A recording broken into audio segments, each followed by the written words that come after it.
Chicken ಗ್ರೇವಿಯನ್ನು ಹಲವಾರು ಬಗೆಗಳಲ್ಲಿ ಮಾಡ್ತಾರೆ. ಆದರೆ ಈ ರೀತಿಯಾಗಿ ಮೆಂತ್ಯ ಸೊಪ್ಪನ್ನು ಬಳಕೆಯನ್ನು ಮಾಡಿಕೊಂಡು ಈ ಒಂದು ಚಿಕನ್ ಗ್ರೇವಿಯನ್ನು ಮಾಡ್ಕೊಳ್ಳಿ. ತುಂಬ ಅದ್ಭುತವಾದ ರುಚಿ ಅಂತ ಹೇಳಿದ್ರೆ ತಪ್ಪಾಗ್ಲಿಕ್ಕಿಲ್ಲ ಖಂಡಿತವಾಗಿಯೂ.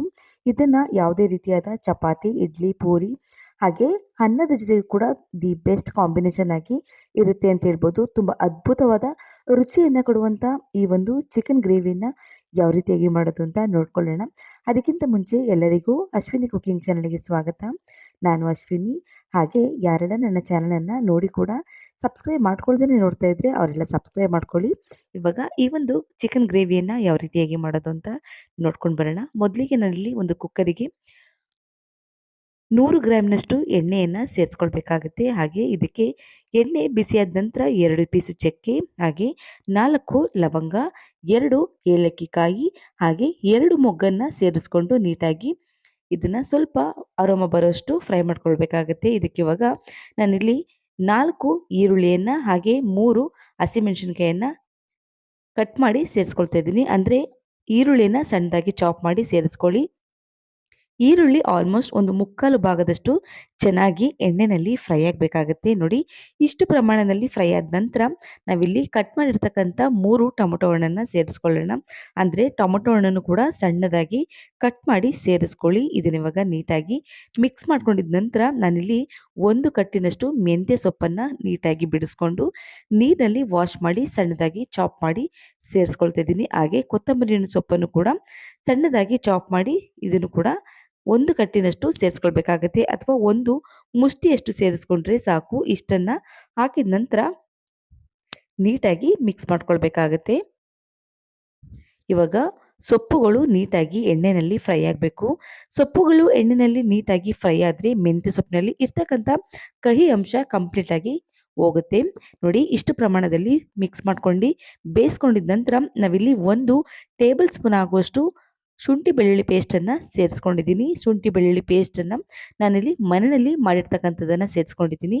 ಶುಂಠಿ ಬೆಳ್ಳುಳ್ಳಿ ಪೇಸ್ಟ್ನಲ್ಲಿ ಇರ್ತಕ್ಕಂಥ ಹಸಿ ಸ್ಮೆಲ್ ಹೋಗೋಷ್ಟು ಫ್ರೈ ಮಾಡ್ಕೊಂಡ ನಂತರ 1 kg ಚಿಕನನ್ನು ತೊಗೊಂಡಿದ್ದೀನಿ. ನಾನಿಲ್ಲಿ ವಿತೌಟ್ ಸ್ಕಿನ್ನನ್ನು ಚಿಕನನ್ನು 1 kg ತೊಗೊಂಡು ನೀರಿನಲ್ಲಿ ಒಂದು 2-3 ಸರಿನಾದ್ರೂ ನೀಟಾಗಿ ವಾಶ್ ಮಾಡಿಕೊಂಡು ಕಂಪ್ಲೀಟಾಗಿ ನೀರಿನಂಶ ಹೋಗಿರೋಷ್ಟು ಡ್ರೈ ಮಾಡಿಕೊಂಡು ಸೇರಿಸ್ಕೊಂಡ್ರೆ ಸಾಕಾಗುತ್ತೆ.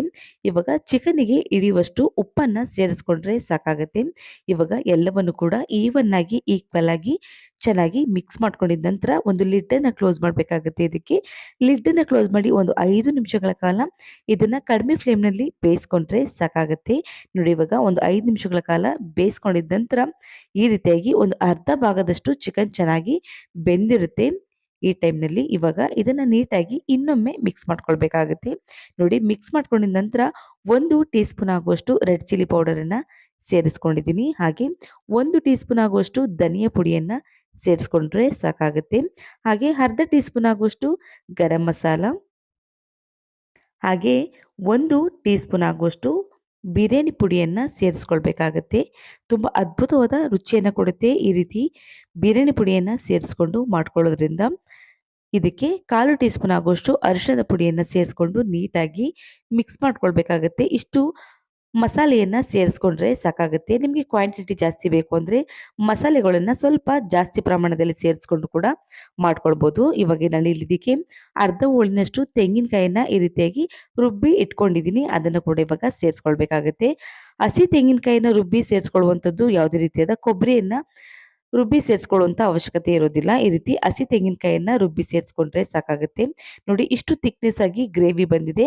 ನಿಮಗೆ ಬೇಕಿದ್ರೆ ಇಷ್ಟು ಥಿಕ್ನೆಸ್ ಆಗಿ ಇದೇ ರೀತಿಯಾಗಿ ಕುಕ್ ಮಾಡ್ಕೊಳ್ಬೋದು.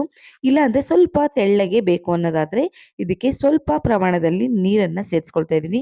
ನಿಮಗೆ ಕ್ವಾಂಟಿಟಿ ಯಾವ ರೀತಿಯಾಗಿ ಬೇಕು ಆ ರೀತಿಯಾಗಿ ಕೂಡ ನೀರನ್ನು ಸೇರಿಸ್ಕೊಂಡು ಮಾಡ್ಕೊಳ್ಬೋದು. ರುಚಿಗೆ ಅನುಗುಣವಾಗಿ ಉಪ್ಪನ್ನು ಸೇರಿಸ್ಕೊಳ್ಳಿ. ಮೊದಲಿಗೆ ಉಪ್ಪನ್ನು ಚಿಕನಿಗೆ ಹಾಕಿದ್ದೀವಿ, ಹಾಗಾಗಿ ನೋಡಿಕೊಂಡು ಉಪ್ಪನ್ನು ಸೇರಿಸ್ಕೊಂಡ್ರೆ ಸಾಕಾಗುತ್ತೆ. ಇವಾಗ ಉಪ್ಪನ್ನು ಸೇರಿಸ್ಕೊಂಡಿದ ನಂತರ ನೀಟಾಗಿ ಮಿಕ್ಸ್ ಮಾಡ್ಕೊಳ್ಬೇಕಾಗುತ್ತೆ. ನೋಡಿ, ಯಾವ ರೀತಿಯಾಗಿ ಅಂದರೆ ಇಷ್ಟು ತಿಕ್ಕಾಗಿ ಬಂದರೆ ಸಾಕಾಗುತ್ತೆ. ಮತ್ತೆ ಇದನ್ನು ಲಿಡ್ಡನ್ನು ಕ್ಲೋಸ್ ಮಾಡಬೇಕಾಗತ್ತೆ. ಇದನ್ನು ಏನಿಲ್ಲ ಅಂತ ಅಂದ್ರೂ 8ರಿಂದ 10 ನಿಮಿಷಗಳ ಕಾಲ ಕಡಿಮೆ ಫ್ಲೇಮನ್ನು ಇಟ್ಕೊಂಡು ಬೇಯಿಸ್ಕೊಳ್ಳಿ. ತುಂಬ ಅದ್ಭುತವಾದ ರುಚಿಯನ್ನು ಬರುತ್ತೆ.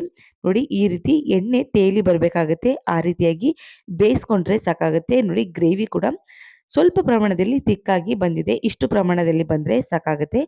ನೋಡಿ ಇವಾಗ ಕರೆಕ್ಟಾಗಿ ಬಡಿಸ್ಲಿಕ್ಕೆ ಅಂತೇಳಿ ಕರೆಕ್ಟಾಗಿ ಹದದಲ್ಲಿ ಬೆಂದಿದೆ. ಹಾಗೆ ತುಂಬ ಅದ್ಭುತವಾದ ರುಚಿಯನ್ನು ಕೊಡುತ್ತೆ ಅಂತ ಹೇಳ್ಬೋದು. ನಾನು ಇವಾಗ ಇದನ್ನ ಒಂದು ಬೌಲಿಗೆ ಸರ್ವ್ ಮಾಡ್ಕೊಳ್ತಾ ಇದ್ದೀನಿ. ಇದನ್ನ ಯಾವುದೇ ರೀತಿಯಾದ ಡಿಶಸ್ ಜೊತೆ ಸರ್ವ್ ಮಾಡ್ಕೊಳ್ಬೋದು. ಖಂಡಿತ ಈ ಒಂದು ವಿಡಿಯೋ ನಿಮಗೆಲ್ಲ ಇಷ್ಟ ಆಗಿದೆ ಅಂತ ಭಾವಿಸ್ತಾ ಇದ್ದೀನಿ. ಇಷ್ಟ ಆಗಿದ್ರೆ ಒಂದು ಲೈಕ್ ಕೊಡೋದನ್ನ ಮರಿಬೇಡಿ. ಹಾಗೆ ಇನ್ನೊಂದು ಯೂನಿಕ್ ಆದ ರೆಸಿಪಿಯೊಂದಿಗೆ ಸಿಗೋಣ. Thank you for watching. Bye friends.